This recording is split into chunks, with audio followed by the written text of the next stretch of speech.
kika sace zuciya ta Hadizatu, kika sace zuciya. A cikin akwai abin da ya amfani da su da yake samfurin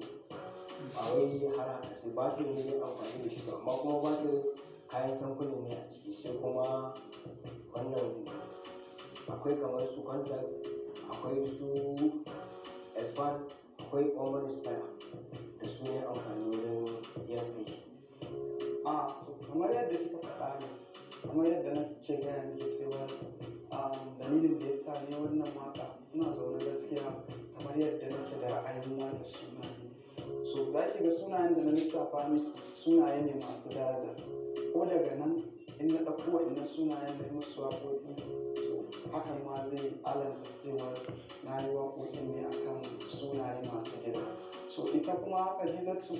in kika duba ai zaki ga suna ne wanda yake na mata a nisa da in kika duba sunayen zaki ga sunaye da suka shafi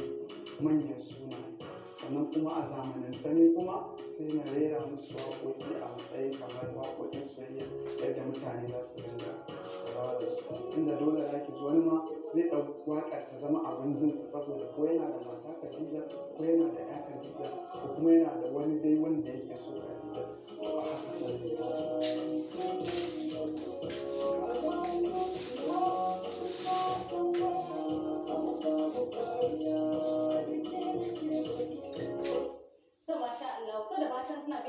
wannan lokaci kamar da kuka gani tattauna ta musamman kenan da Auwal Badamasi mai rai, wanda zai iya cewa mun tattauna akan waƙar ta Khadijatu. To da fatan kun nishaɗantu da